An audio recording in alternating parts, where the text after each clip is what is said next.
Hello everyone, welcome back to my YouTube channel. और आज का टॉपिक है नाइट्रोजन साइकिल। सबसे पहले नाइट्रोजन साइकिल होता क्या है? It is a series of event by which nitrogen circulates between atmosphere and living organism. ये एक सीरीज़ ऑफ इवेंट्स है, मतलब जो इवेंट्स होते हैं वो सीरीज़ वाइज होते हैं, एक के बाद एक इवेंट होता है, ठीक है। तो इसमें क्या होता है, जो एटमॉस्फेरिक नाइट्रोजन है वो लिविंग ऑर्गेनिज्म के अंदर और एटमॉस्फेयर के बीच में सर्कुलेट होती जाती है, ठीक है। जो नाइट्रोजन है वो लिविंग ऑर्गेनिज्म और एटमॉस्फेयर के बीच में सर्कुलेट होती जाती है। ये एक टाइप का सीरीज़ ऑफ इवेंट्स है, ठीक है। अब एयर में लगभग 78% ऑफ नाइट्रोजन है, जो कि कोई यूज़ में नहीं है जब तक वो दूसरी फॉर्म में कन्वर्ट ना की जाए, ठीक है। तो जो एयर से जो नाइट्रोजन होती है वो लिविंग बींग्स में जाती है।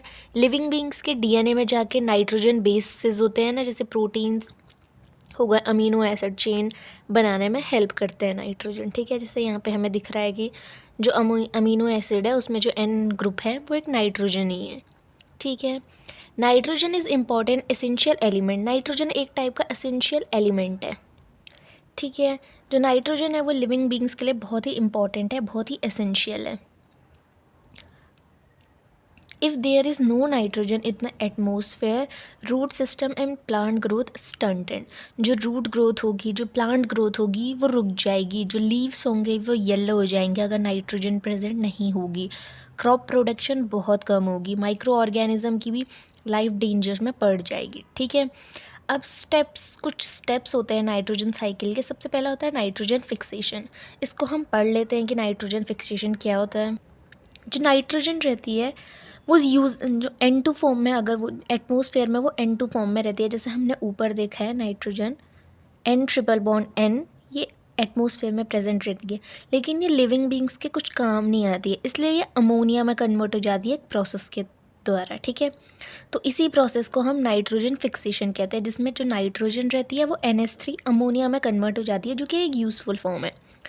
अब जो एटमॉस्फेरिक नाइट्रोजन है जब वो अमोनिया में कन्वर्ट होती है तो या फिर वो लाइटनिंग के दौरान होगी, या फिर ये यूवी रेज या फायर की वजह से होगी, या इंडस्ट्रियल कंबशन की वजह से होगी, ठीक है।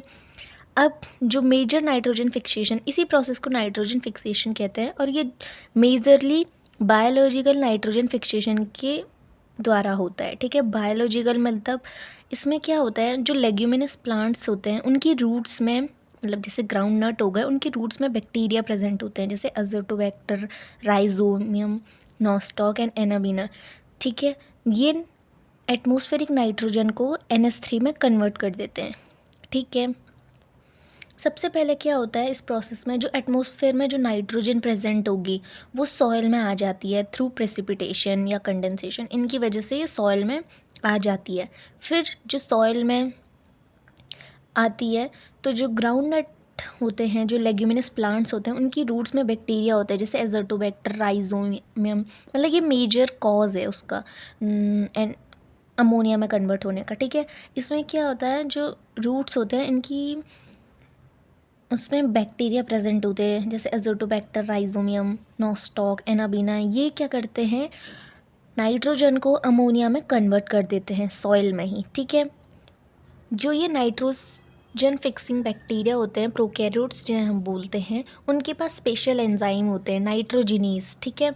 ये क्या करता है, जो नाइट्रोजिनेज एंजाइम रहते हैं वो नाइट्रोजन को, जो नाइट्रोजन प्रेजेंट होती है सॉइल में, उसको हाइड्रोजन के साथ रिएक्ट कराता है और अमोनिया का फॉर्मेशन करता है। तो इसी पूरी प्रोसेस को हम नाइट्रोजन फिक्सेशन कहते हैं, ठीक है। अब दूसरी प्रोसेस आती है नाइट्रिफिकेशन। नाइट्रिफिकेशन में क्या होता है, जो अमोनिया रहता है वो पहले नाइट्राइट में बदलता है और फिर नाइट्रेट में बदल जाता है, ठीक है। सबसे पहले जो अमोनिया रहेगा इसकी एक रिएक्शन है जो कि आपको याद करनी है। नाइट्राइट को NO2 माइनस और नाइट्रेट को NO3 नेगेटिव कहते हैं, ठीक है, माइनस या नेगेटिव जो भी है। अब नाइट्रिफिकेशन में क्या होता है, जो अमोनिया होते हैं वो नाइट्रोसोमोनास और नाइट्रोकोकस बैक्टीरिया, इन दोनों की वजह से नाइट्राइट में कन्वर्ट हो जाते हैं। जो नाइट्राइट, ठीक है, जो नाइट्राइट है उसका ऑक्सीडेशन हो जाता है, अमोनिया है उसका ऑक्सीडेशन हो जाता है, साफ सीधी बात, through Nitrosomonas and Nitrococcus bacteria. फिर जो नाइट्राइट होंगे वो यूज़फुल फॉर्म नहीं है, इसलिए वो नाइट्रोबैक्टर के उससे नाइट्रेट में कन्वर्ट हो जाते हैं, ठीक है। अब इनको याद करने का एक बहुत ही ईजी तरीका है। यहाँ पे नाइट्रोसो और नाइट्रो, जिसमें ओ ओ ओ ओ आएगा वो नाइट्राइट में कन्वर्ट कर देगा, और फिर उसके बाद नाइट्रोबैक्टर, इसको तो आपको याद करना है क्योंकि एक सिंगल यूनिट है, वो उसको नाइट्रेट में कन्वर्ट कर देता है। ठीक है, इसकी ये रिएक्शन है जिसमें 2NH3 प्लस CO2, 2NH3 मतलब अमोनिया के मॉलिक्यूल्स और 3 ऑक्सीजन के मॉलिक्यूल्स रिएक्ट करके नाइट्राइट का फॉर्मेशन करते हैं, और उसमें वाटर और H प्लस हाइड्रेटाइन रिलीज़ होता है। फिर उसके बाद जो नाइट्राइट रहते हैं, जो नाइट्राइट हमें मिले हैं, वो दोबारा से ऑक्सीजन के साथ रिएक्ट करते हैं और नाइट्रेट का फॉर्मेशन करते हैं। ठीक है, these bacteria are chemoautotrophs. जो ये 3 बैक्टीरिया है, नाइट्रोसोमोनास और नाइट्रोकोकस बैक्टीरिया और जो नाइट्रोबैक्टर है, ये कीमो ऑटोट्रॉफ्स हैं। ठीक है, जब कार्बन डाइऑक्साइड और वाटर रिएक्ट करते हैं तो उस टाइम पे एनर्जी रिलीज़ होती है। ठीक है, during formation of a food, तो उस टाइम पे ये इस एनर्जी को यूज़ कर देते हैं। तीसरी प्रोसेस हमारी एसिमिलेशन होता है, जिसमें जो नाइट्रेट आयंस हो गए, नाइट्राइट आयंस हो गए सॉइल में, अमोनिया आयंस हो गए, इन सब को जो प्लांट्स रहता है वो सॉइल के थ्रू, अपनी रूट्स के थ्रू एब्जॉर्व कर देता है, क्योंकि ये सॉइल में प्रेजेंट होते हैं। तो इन आयंस को वो ग्रोथ के लिए, न्यूट्रिएंट के लिए एब्जॉर्व कर लेता है। फिर प्लांट्स को जब एनिमल्स खाते हैं तो वो एनिमल्स में ट्रांसपोर्ट हो जाता है। फिर उसके बाद जब प्लांट्स और एनिमल्स, मतलब इसी प्रोसेस को हम एसिमिलेशन कहते हैं। ठीक है, जब प्लांट्स और एनिमल्स कंज्यूम कर लेते हैं इन आयंस को। चौथा प्रोसेस है अमोनिफिकेशन।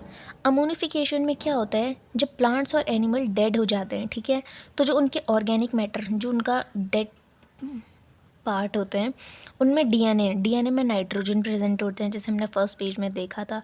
तो क्या होता है, जब वो डिके हो जाते हैं, जब बैक्टीरिया के एक्शन से वो डिके हो जाते हैं, तो जो उनकी नाइट्रोजन प्रेजेंट होता है डीएनए में, वो दोबारा से अमोनिया में कन्वर्ट हो जाता है और सॉइल में मिल जाता है। इसी को हम अमोनिफिकेशन कहते हैं। ठीक है, सॉइल में मिल जाता है, फिर सॉइल के थ्रू ही जो प्लांट्स होते हैं वो दोबारा से उसको एब्जॉर्व कर लेते हैं। लेकिन कुछ अमाउंट ऑफ अमोनिया जो रहता है वो बैक्टीरिया जैसे कि सूडोमोनास और थायोबैसिलस, इन दोनों के कारण एटमॉस्फेयर में नाइट्रोजन में ही कन्वर्ट हो जाता है। ठीक है, जो अमोनिया रहता है वो इन दोनों बैक्टीरिया की वजह से दोबारा से एटमॉस्फेयर में रिलीज़ हो जाता है नाइट्रोजन के फॉर्म में।